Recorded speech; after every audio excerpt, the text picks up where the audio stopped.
गढ़वाल की एक ऐसी रानी जिन्होंने 800 मुगल सैनिकों की नाक कटवा दी थी, जिसके बाद उन्हें नाक कटी रानी नाम से बुलाया जाने लगा। साल था 1628। आगरा के किले में शाहजहां के राज्याभिषेक की तैयारियां जोरों पर थी और इस ताजपोशी में आने के लिए भारत के सभी रियासतों को इनविटेशन भेजा गया था, लेकिन गढ़वाल के राजा महिपति शाह इस निमंत्रण में शामिल नहीं हुए। इस घटना के कुछ समय बाद ही राजा महिपति शाह कुमाऊं युद्ध में मारे गए, जिसके बाद उनके 7 वर्षीय बेटे पृथ्वीपति शाह का राज्याभिषेक हुआ और राज्य की कमान संभाली राजमाता कर्णावती ने। राज्य का कार्यभार अपने हाथों में लेने के बाद राजमाता कर्णावती को लेकर पड़ोसी राज्यों में ऐसी चर्चाएं होने लगी कि गढ़वाल रियासत एक महिला के हाथों में होने के कारण इस पर कब्जा करना बड़ा आसान हो गया है। वहीं जब ये बात शाहजहां तक पहुंची तो उसने राजा के निमंत्रण में न आने वाले अपने अपमान का बदला लेने की सोची, जिसके लिए शाहजहां ने नजाबत खां के नेतृत्व में 1 लाख पैदल सैनिकों और 30,000 घुड़सवारों को गढ़वाल की राजधानी श्रीनगर पर चढ़ाई के लिए भेज दिया।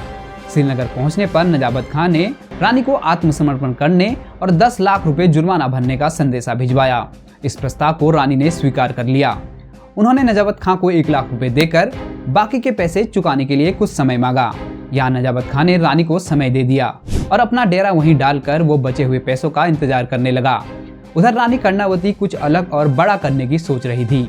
उन्होंने अलग अलग जगहों पर तैनात अपने सभी सैनिकों को इकट्ठा होने का आदेश दिया और एक रणनीति के तहत जिस घाटी में नजाबत खां अपने सैनिकों के साथ इंतजार कर रहा था, उस घाटी की दोनों तरफ की पहाड़ियों पर बड़े बड़े पत्थर रखवा दिए।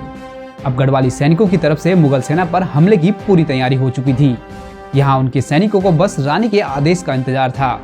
रानी के आक्रमण का आदेश मिलते ही गढ़वाली सैनिकों ने मुगल सेना पर पत्थरों की बरसात शुरू कर दी, जिसमें नजाबत खां की फौज को भारी नुकसान हुआ।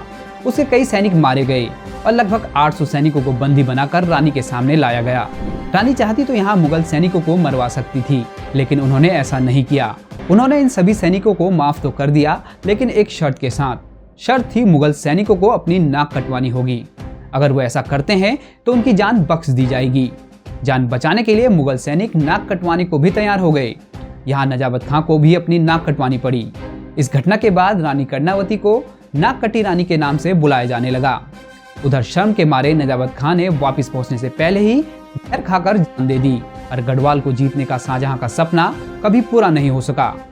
दोस्तों, रानी कर्णावती भारतीय इतिहास की एक गौरवमयी विभूति हैं, लेकिन दुर्भाग्य की बात यह है कि इनके बारे में आज बहुत कम लोग जानते हैं।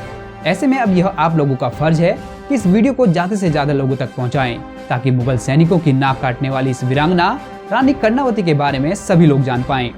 इस वीडियो को आप अपने फेसबुक और व्हाट्सएप पर शेयर कर सकते हैं। अगर जानकारी अच्छी लगी हो तो वीडियो को लाइक और वीडियो पर कमेंट जरूर करें। साथ ही ऐसे ही इन्फॉर्मेटिव वीडियोस देखने के लिए द इन्फोकारी को सब्सक्राइब करें और अगर आप ये वीडियो हमारे फेसबुक पेज पर देख रहे हैं तो इसे फॉलो कर लें।